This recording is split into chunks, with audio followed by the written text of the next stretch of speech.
Astaghfirullah. Bismillahirrahmanirrahim. Assalamualaikum warahmatullahi wabarakatuh. Alhamdulillah wassalatu wassalamu ala Rasulillah wa ala alihi wa sahbihi wa mawalah wa la hawla wa la quwwata illa billahi wa ba'd. Alhamdulillah, di pagi ini kembali kita bisa duduk di Masjid Nurul Hidayah. Salawat dan juga salam kita hadiahkan kepada Rasul kita Nabi besar Muhammad sallallahu alaihi wasallam. Kita lanjutkan kajian kita, masih membahas kitab Umdatul Ahkam, dan kita masuk pada hadis ke-18. Kita baca hadisnya. An Abdullah bin Abbas radhiyallahu anhu maqala marra an-nabiy sallallahu alaihi wasallam bi qabraini faqala innahuma la yu'adzabani wa ma yu'adzabani fi kabirin amma ahaduhuma fakana la yastatiru minal bawli wa ammal akhar fakana yamshi bin namimati fa akhadha jaridatan ratbatan fashaqqaha nisfaini fagharaza fi kulli qabrin wahidatan faqalu ya Rasulullah lima fa'alta hadha qala la'allahu yukhaffafu anhuma ma lam yaybisa. Dari Abdullah bin Abbas radhiyallahu anhuma, dia mengatakan, Nabi bersabda. Jadi kata beliau, Nabi sallallahu alaihi wasallam pernah melewati dua buah kuburan. Beliau lantas bersabda, dua orang penghuni kubur ini sedang disiksa. Maksudnya disiksa kubur. Keduanya disiksa lantaran perkara yang mereka sangka bukan dosa besar, padahal dosa besar. Salah seorang di antara keduanya tidak bertabir ketika kencing atau tidak menjaga air kencingnya, sedangkan yang satunya lagi adalah orang yang suka mengadu domba. Dalam riwayat berghibah. Lantas Nabi SAW mengambil pelepah kurma yang masih basah dan membelahnya menjadi dua bagian. Lalu beliau menancapkan di masing-masing kubur tersebut satu belahan. Para sahabat pun heran dan bertanya, wahai Rasul, kenapa Anda melakukan hal itu? Maka Rasul mengatakan, semoga ini bisa meringankan siksa yang menimpa keduanya selama kedua belah pelepah itu belum kering alias basah. Ma'asyiral muslimat yang dimuliakan Allah Azza wa Jalla, hadis ini dicantumkan oleh pengarang, dimasukkan dalam bab adab dalam istinja ataupun buang hajat, dari kalimat fakana la yastatiru minal bauli, di mana salah satu orang yang terkena azab kubur itu mereka tidak memelihara saat kencing, dengan tidak menabiri dirinya dari orang lain sehingga dikhawatirkan tertampak aurat, atau dalam riwayat dia tidak cebok. Artinya habis kencing ya sudah.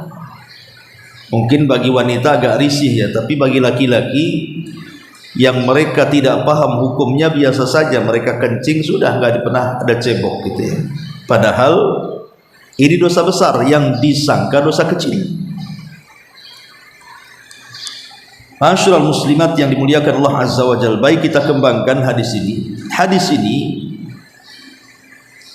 berbicara kepada kita tentang alam kubur. Hadis ini bicara tentang alam kubur,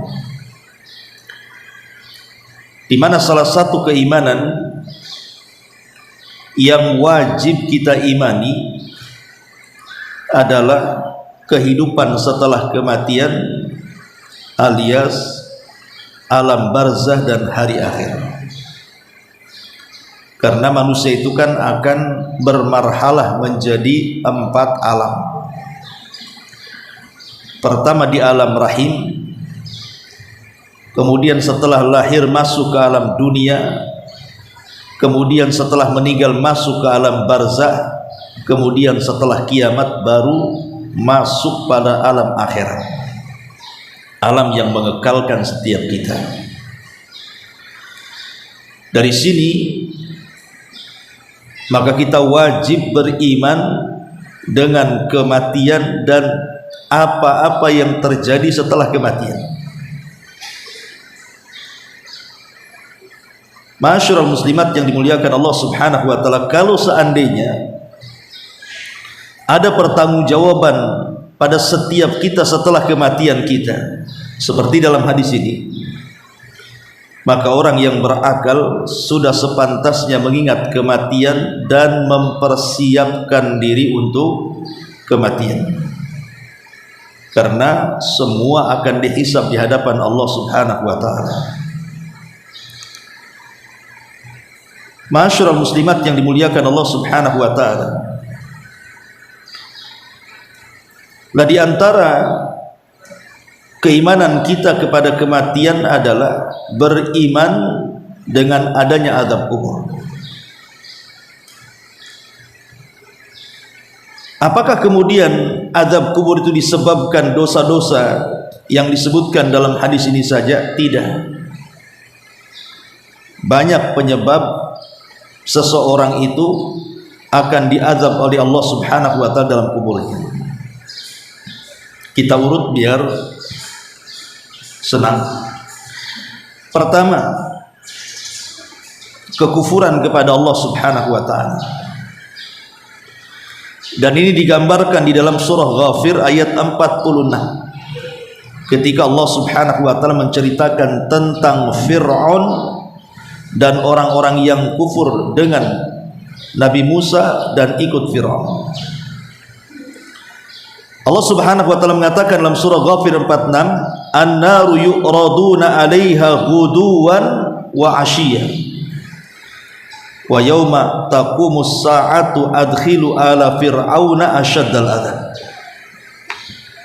Kepada mereka akan ditampakkan neraka pada pagi dan petang, dan ini bagian azab kubur. Jadi azab kubur itu salah satunya dengan ditampakkan neraka siang dan malam, bahwa engkau akan masuk di situ, engkau akan masuk di situ. Dan itu yang terjadi dengan Fir'aun dan kaumnya. Makanya Allah mengatakan kepada mereka ditampakkan neraka pagi dan petang, dan pada hari terjadinya kiamat maka akan dikatakan kepada mereka, masuklah wahai Fir'aun dan kaummu ke dalam azab yang sangat keras. Yang kedua, kesyirikan kepada Allah Subhanahu wa ta'ala. Orang yang melakukan kesyirikan kepada Allah Subhanahu wa ta'ala. Disebutkan dalam hadis Zaid bin Thabit radhiyallahu anhu, bainama an-nabiy sallallahu alaihi wasallam fi haid li Bani Najjar ala baghlatin lahu wa nahnu ma'ahu id ja'at bihi fakadat tulqihi fa idza akburun sittatun aw khamsatun aw arba'atun faqala man ya'rifu ashab hadhil akburi faqala rajulun ana qala famata mata haula qala matu fil isyraq qala inna hadhil ummah tubtala fi kuburihim falawla alla tudafinu la da'awtullaha an yusmi'akum min adzabil qabri alladhi asma'u minhu thumma aqbala alaina biwajhihi faqala ta'awwadhu billahi min adzabin nar. Rawahu Muslim. Ketika Nabi SAW lewat di salah satu dinding dari Bani Najjar dengan keledai yang ditumpanginya, sementara kami, kata Zaid, bersama beliau, tiba-tiba dia oleng, membuatnya terhempas, terlempar. Ternyata di sana ada 6 atau 5 atau 4 kuburan. Kemudian Nabi SAW bertanya, siapa yang mengetahui kuburan orang-orang ini? Maka seseorang menjawab, saya wahai Rasul. Beliau bertanya, kapan mereka meninggal dunia? Dia menjawab, mereka mati dalam kesyirikan ya Rasulullah. Maka beliau bersabda, sungguh umat ini diuji dalam kuburnya. Kalau sekiranya kalian tidak saling menguburkan mayat, saya akan berdoa kepada Allah agar kalian dapat mendengar siksa kubur seperti yang saya dengar hari ini.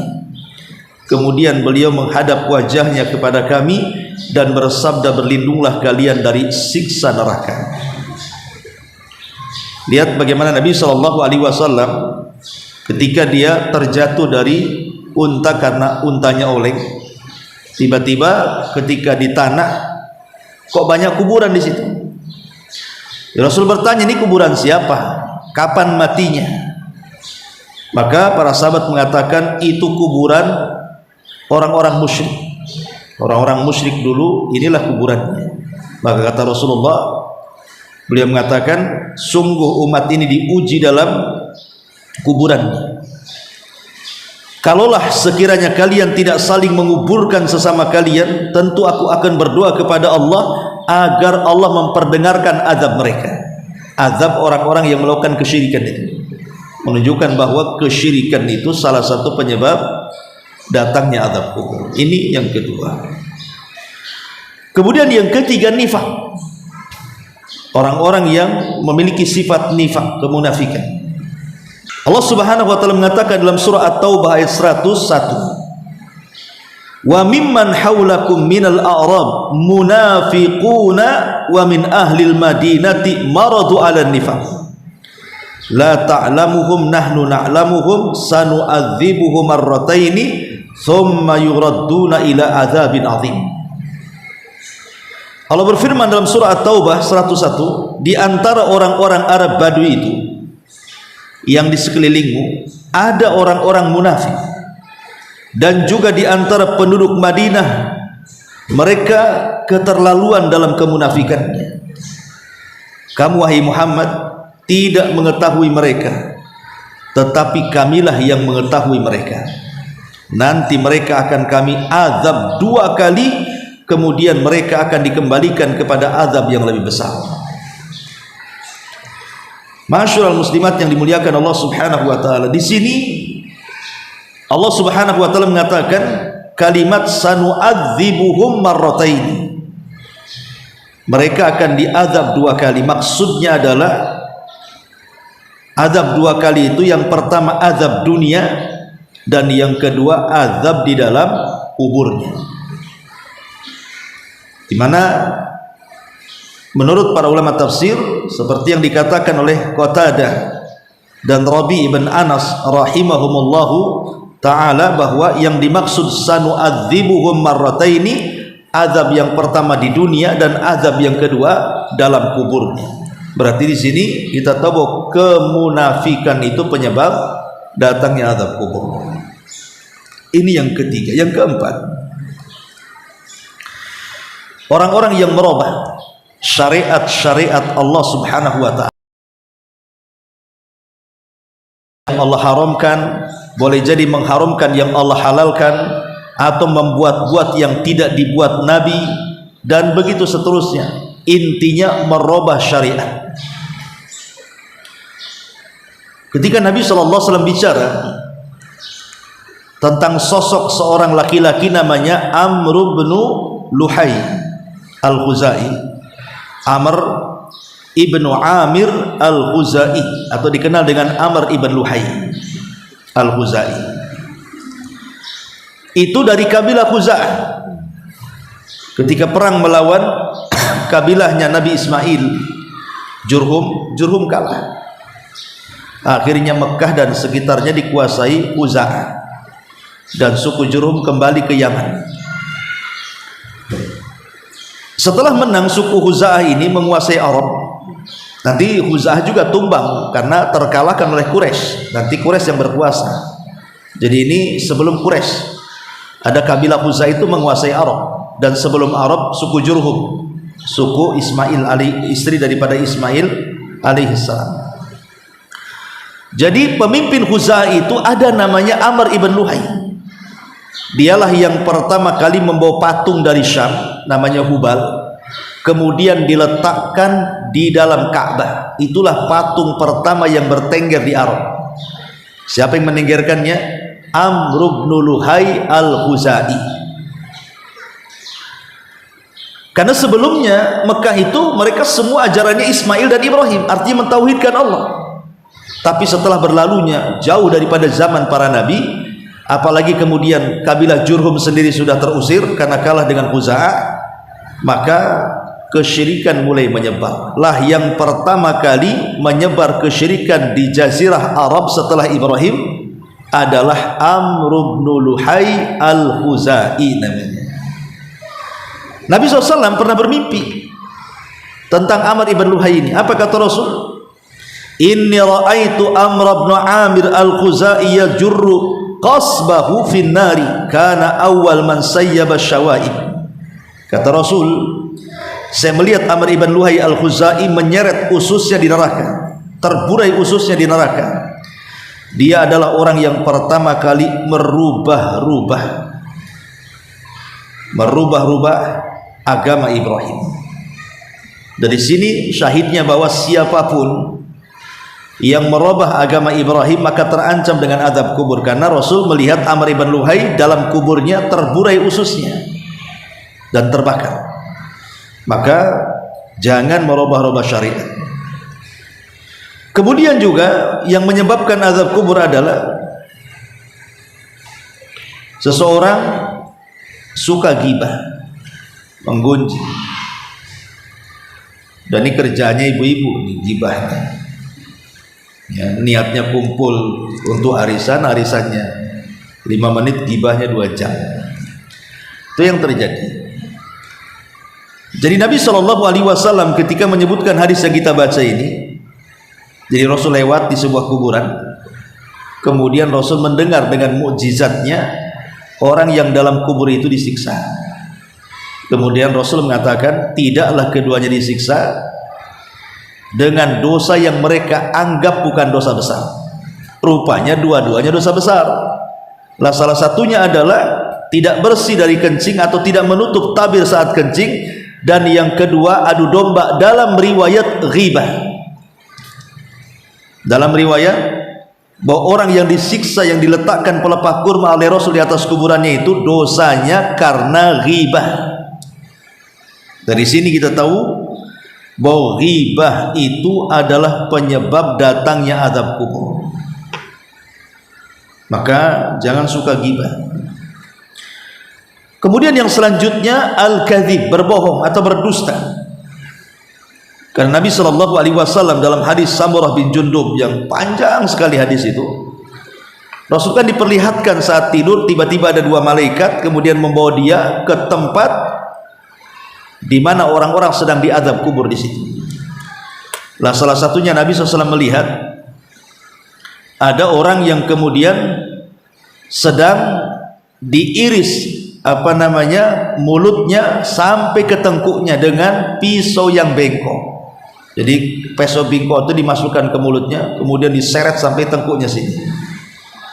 Kemudian setelah robek dari sini ke tengkuk, giliran sebelah kiri, kemudian dirobek. Ketika sebelah kiri robek, di sini sudah sembuh. Kemudian dirobek lagi, di sini sudah sembuh. Asli begitu saja. Ya. Jadi Nabi SAW bertanya, hadis ini dikeluarkan Imam Bukhari, ada apa dengan orang itu? Kok seperti itu siksanya? Maka kemudian malaikat Jibril alaihi salam memberitahu tentang siksa orang itu. Kata dia, innahur rajul yaqdu min baitihi fayakdzib al-kidbata tablughul afaq. Seseorang yang keluar dari rumahnya membawa kedustaan dan kedustaannya melambung sampai ufuk.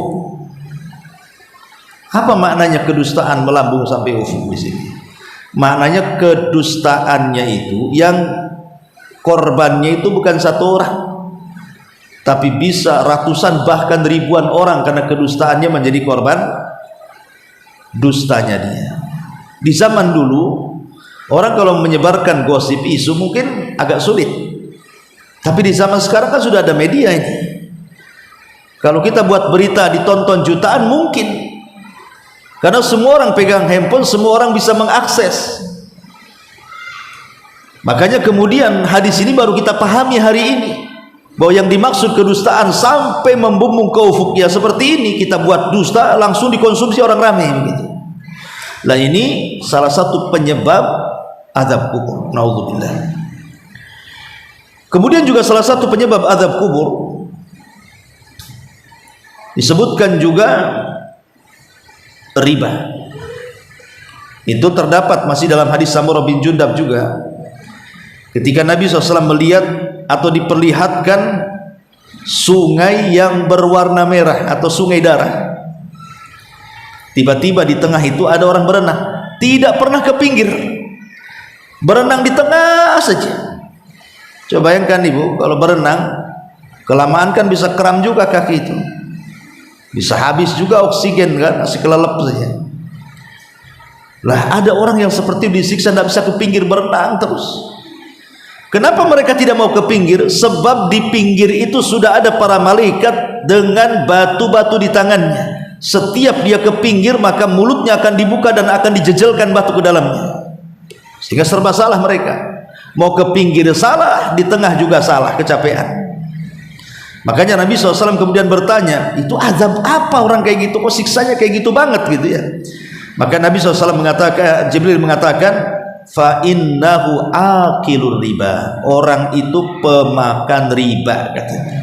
Naudzubillah ya. Jadi riba itu salah satu mengundang azab kubur. Kemudian yang selanjutnya zina, dan itu masih dalam hadis Samurah bin Jundab tadi, di mana Nabi SAW diperlihatkan satu kuali besar. Kemudian di situ ada orang yang terpanggang dalam kuali itu, menjerit-jerit dan berteriak-teriak dengan suara yang sangat kencang kesakitan. Rupanya di dalamnya ada wanita dan laki-laki telanjang yang sedang digoreng. Kemudian Rasulullah SAW bertanya, apa dosanya wahai Rasul orang itu? Maka Rasul mengatakan, mereka adalah orang-orang yang berzina, laki-laki yang berzina dan wanita yang berzina. Kemudian juga di antara yang menyebabkan azab kubur, orang-orang yang mereka pandai menyeru kebaikan tapi tidak pernah melaksanakan. Salat dia sendiri tak salat, puasalah dia sendiri tak puasa. Kapan kau haji? Kau kaya pun tak haji. Jadi ada orang-orang itu yang pandai ngomong tapi tidak pandai melakukan. Ngajak orang baik tapi dia tidak baik. Maka itu pun dijelaskan dalam hadis Anas ibn Malik radhiyallahu an. Nabi SAW mengatakan, ra'aitu lailatal isra, ra'aitu lailatan usriyabi rijalan tuqradu shifahuhum bimaqaridi min nar. Saat melakukan Isra Mi'raj, kata Rasul, saya melihat beberapa orang yang mulutnya dipotong-potong dengan gunting api. Jadi lidahnya itu keluar, kemudian dipotong-potong sama gunting api. Naudzubillah. Fakultu, aku katakan, kata Rasul, man haula ya Jibril, siapa mereka itu, apa dosanya?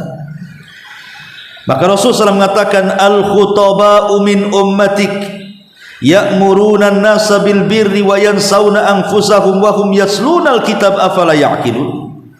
Kata Jibril, mereka adalah umatmu yang memerintahkan orang-orang melakukan kebaikan tapi mereka melupakan diri mereka sendiri. padahal mereka membaca Al-Quran. Apakah mereka tidak berpikir? Dari sini kita tahu bahwa orang yang hanya pandai menyuruh kebaikan tapi tidak pandai melakukan, padahal dia sanggup melakukan juga, maka terancam dengan azab kubur.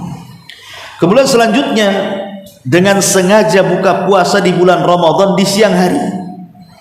Dia sebenarnya sahur, kemudian dia puasa paginya, siang-siang dia ambil nasi, dia makan.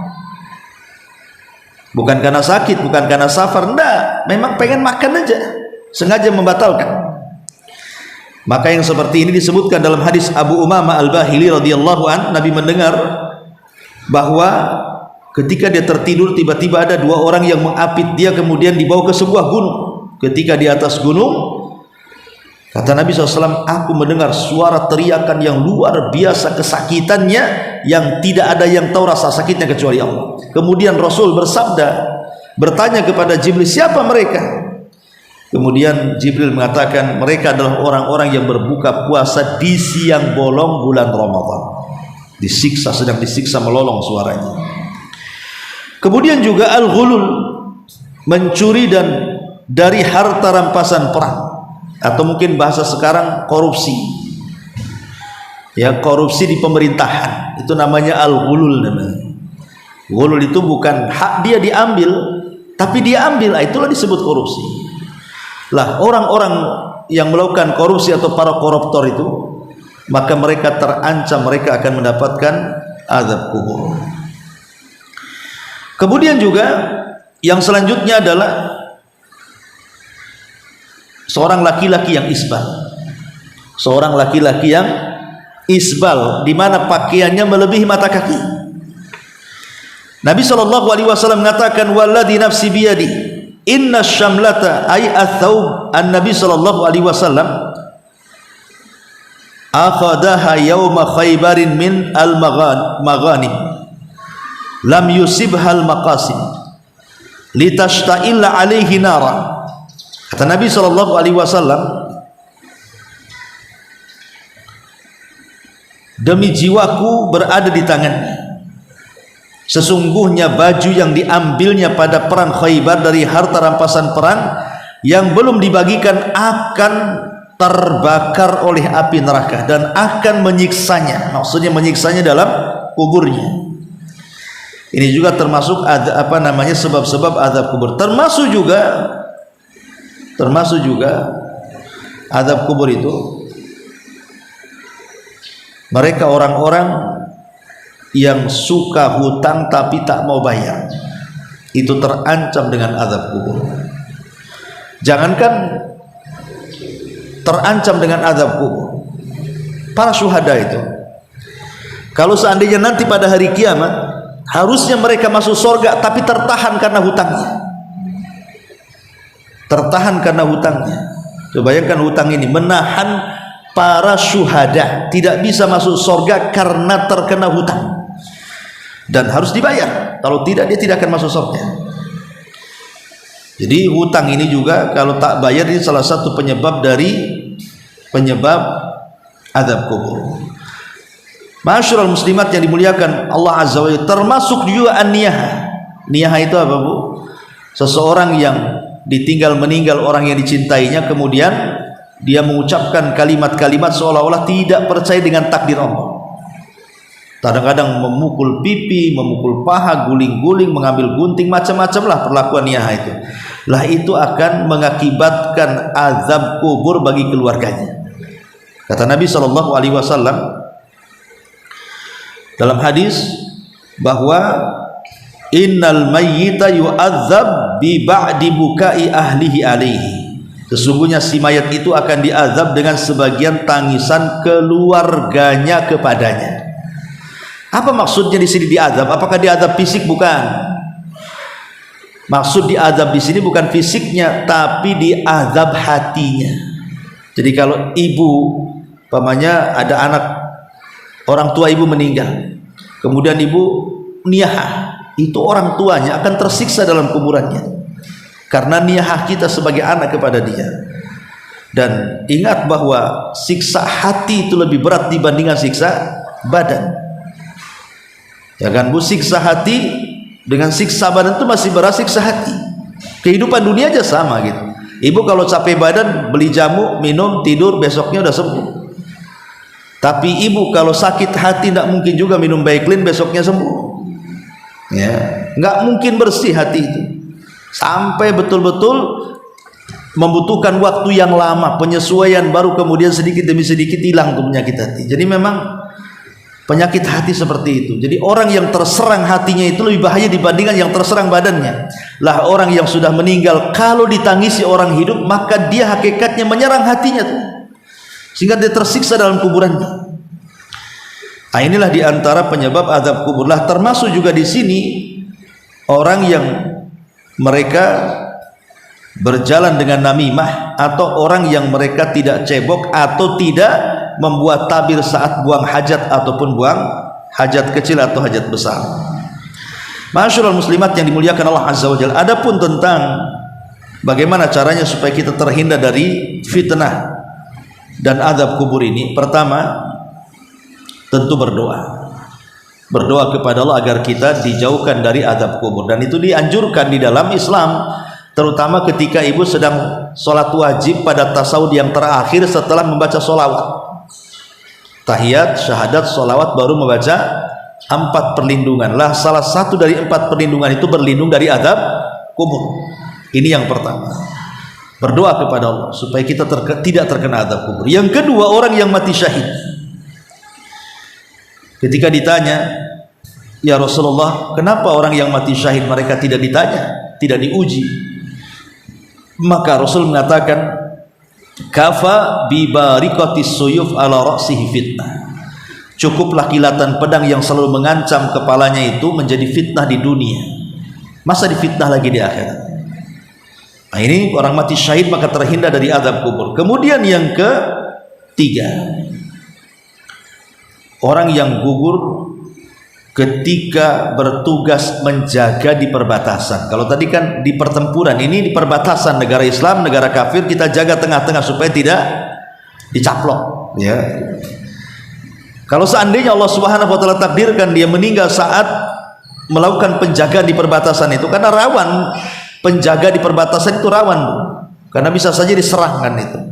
Makanya hadiahnya mereka tidak akan mendapatkan azab kubur. Kemudian yang keempat, seseorang yang meninggal di hari Jumat, itu kalau orang baik, Bu, ya. Kalau dia orang baik, Allah pilihkan meninggalnya di hari Jumat, insya Allah dia husnul khotimah. Tapi kalau orang jahat meninggal hari Jumat, bukan tanda husnul khotimah, ya. Karena Rasul mengatakan, ma min muslim yamutu yaumal jum'ah aw lailatal jum'ah illa waqahullahu fitnatal qabri. Setiap muslim yang meninggal pada hari Jumat akan dijaga oleh Allah dari fitnah kubur, dan ini menunjukkan bahwa kemuliaan hari Jumat. Kemudian juga yang kelima, seseorang yang meninggal karena sakit perut, sakit kali perutnya, tiba-tiba meninggal dengan sebab itu. Maka Nabi SAW mengatakan bahwa orang yang sakit perut kemudian meninggal dinyatakan syahid, dan dia tidak akan terkena azab kubur. Adapun kemudian di sini Nabi SAW meletakkan pelepah kurma, kemudian dibelah menjadi 2, kemudian diletakkan di salah satu kuburannya, kemudian dikatakan selama masih basah belum kering maka semoga menjadikan ringan azab keduanya. Ini perbuatan Nabi ini tidak bisa ditiru, Bu. Ini khususiyah Nabi. Ulama mengatakan hadis ini menceritakan tentang kekhususan Nabi. Ibu jangan tiru, datang ke kuburan keluarga, pamannya ada 5 lah keluarga, ibu kemudian cari pohon pisang, ditebang, dibelah jadi 5, kemudian ditancap-tancapkan. Kemudian ibu katakan sebelum kering pelepah pisang ini, mudah-mudahan Allah ringankan tuh azab kuburnya. Nggak bisa. Ini khususnya Nabi sekali lagi. Kenapa nggak bisa, Bu? Karena ibu tak dengar orang yang dikubur sedang disiksa. Kalau Nabi kan dengar orang ini sedang disiksa. Kalau ibu kan tak dengar orang sedang disiksa. Berarti kalau ibu tidak mendengar orang yang dikubur disiksa, kemudian mengambil pelepah kayu kemudian ditancapkan, itu sama suudzon sama orang mati, Bu.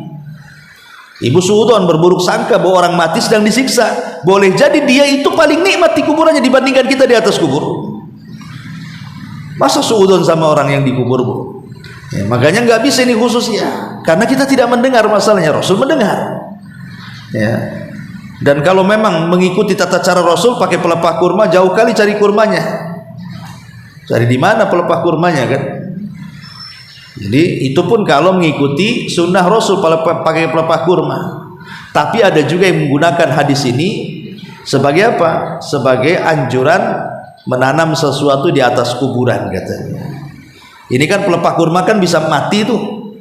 Nah, akhirnya ada orang-orang yang salah kaprah memahami hadis ini, ya sudahlah naruh aja pohon mangga di atas kuburan itu kan nggak mati-mati, itu basah terus tuh. Nah boleh. Ya, ini sekali lagi kekhususan Nabi Shallallahu Alaihi Wasallam dan tidak bisa ke yang lain. Wallahu alam. Sampai di sini di antara penyebab azab kubur. Ya, silakan.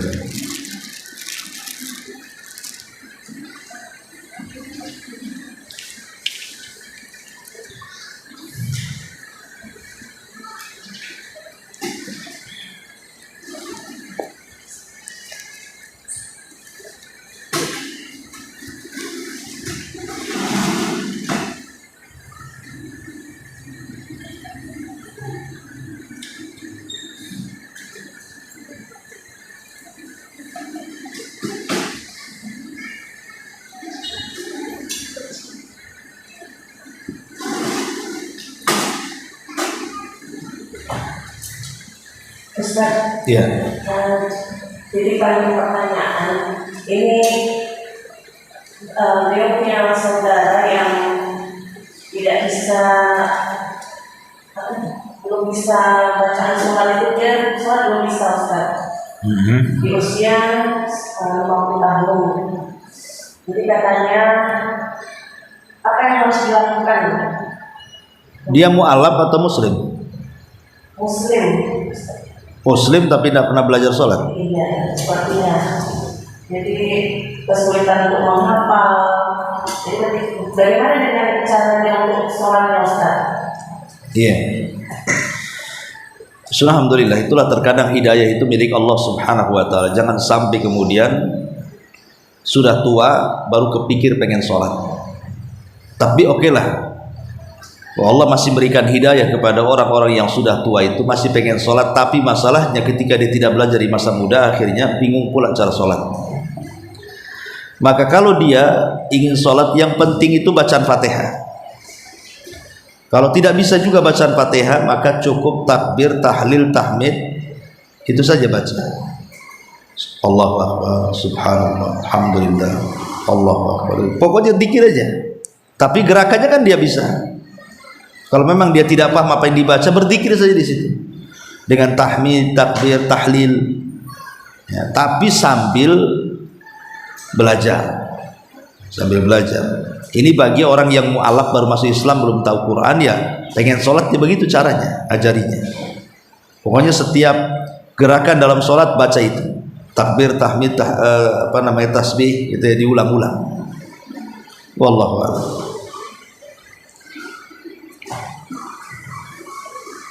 Satu lagi Ustaz. Iya. Jadi pernah ketika kajian malam itu Ustaz, ada ketika sholat maghrib ditegakkan, kebetulan kami sedang tidak sholat ya Ustaz. Jadi ada ibu-ibu yang orang sudah berdiri dengan safnya masing-masing, tiba-tiba datang seorang ibu-ibu sholat langsung mengambil tempat yang tidak sejajar dengan saf yang ada Ustaz. Jadi dia agak lebih maju ke depan satu langkah, sehingga dia tidak memiliki saf. Nah, akhirnya inisiatif umat yang lain, mungkin karena tidak tahu beliau atau apa, ditarik ke belakang. Apakah seperti itu disejajarkan dengan saf yang ada? Apakah itu tindakan seperti itu diperbolehkan Ustaz? Ya mestinya ditarik. Kalau memang dia sedang sholat, ya kita tarik, disejajarkan. Memang begitu. Cuman kalau seandainya kemudian seseorang itu lebih bijak lagi, sebelum itu dia kasih tahu, maka kasih tahu dulu lebih baik gitu kan. Kalau asal tarik dia jamaah baru, nanti dia berpikir jamaah apa nih kok sholat narik-narik. Artinya saat itu dia langsung datang terlambat, langsung sholat. Jadi kita yang Ya biarin aja, karena tidak membatalkan sholat. Tidak. ditarik apa Yang maksudnya gini lah, merapatkan saf itu kan sunnah hukumnya. Dia bukan wajib, dia bukan rukun. Ya, sehingga tidak membatalkan sholat. Sekalipun mamanya centang perenang gitu kan, rapat, enggak itu enggak membatalkan sholat. Cuman konsekuensinya adalah Allah akan membuat hati kita berpecah di situ. Tapi dia bukan masuk pada rukun. Lain kalau tidak menghadap kiblat batal, tidak berdiri batal, itu enggak. Kalau merapatkan saf ini sunnah hukum. Ya, tapi walaupun sunnah jangan sampai ditinggalkan. Tapi kalau dalam kondisi maksudnya sholat kemudian ditarik gitu ya, ya lihat-lihat orang aja lah, takutnya tersinggung pula. Yang tadinya mau ngaji di sini akhirnya seumur hidup pula 7 turunan tak mengaji ke sini gara-gara ditarik. Itu satu. Ya. Yang kedua ya kalau bisa ditegur setelah sholat baik-baik, kemudian dijelaskan bahwa salat itu harus lurus safnya atau gimana lah, pandai-pandai umahat kan. Apalagi dibujuk-bujuk diajak makan di luar, mau lah tuh. Wallahu a'lam.